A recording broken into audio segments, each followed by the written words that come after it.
Thank you, Presiding Officer, and can I thank the Scottish Government for bringing this debate to the Chamber this afternoon.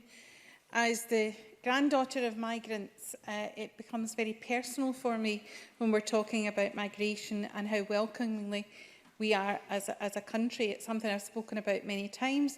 Indeed, when I was at university, I was taught by a Chilean refugee, and I'm very grateful that the influence he had on my life during my time at university. And I think it would be amiss if we let this afternoon go without actually suggesting that the fact that asylum seekers, many of whom are qualified nurses, doctors, care workers, and in other areas who are seeking asylum in this country, are not allowed to work. And it's to our shame that we do not make use, we do not, to the benefit of them and for us, allow them to work and have dignity in our country while they're seeking asylum.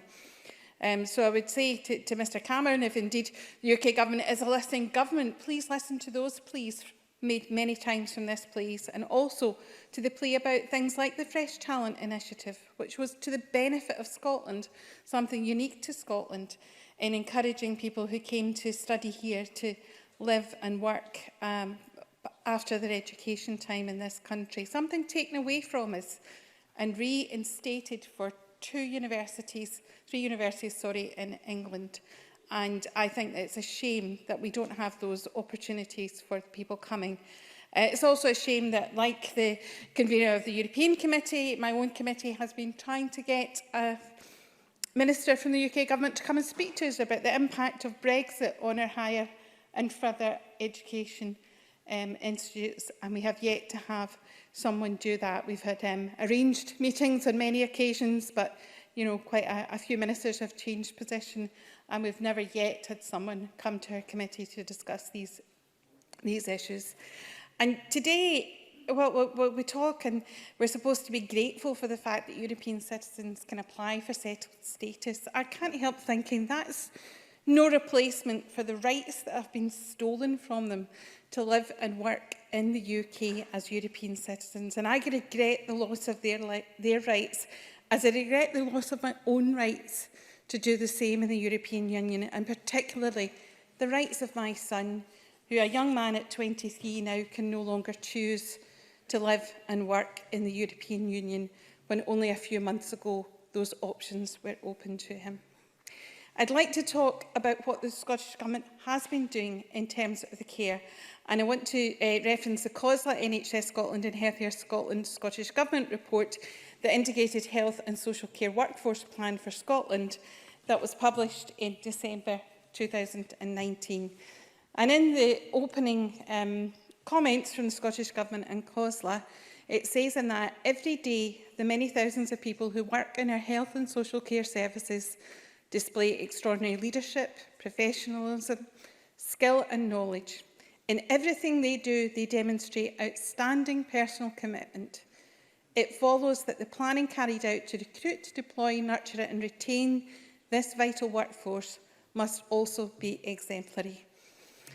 And those comments, if true in December as they were, boy do we all know just how much those words mean in terms of their contribution to society. Because post-COVID, everyone has to look at how our society values people and take a long, hard look at who became the vital workers in our society during that crisis. Who were the people in the front line? Who were the people keeping our supermarkets stocked?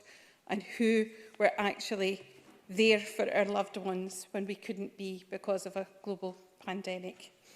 And that's why I'm absolutely delighted that the review of adult social care has been established by the Scottish Government, and I commend Angela Constance, who's not speaking today, but in the Chamber, for her work in bringing that forward, because we absolutely have to relook at how our care sector works and how integrated it is, not just to our health and social care, but to our society as a whole.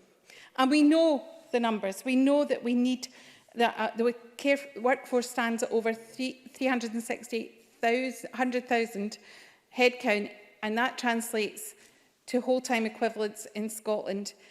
But it also means that to maintain that, the government itself has said we will require 1.3% per annum increase in NHS employees and a 1.7 per annum more social care employees up to the period of 2023-24.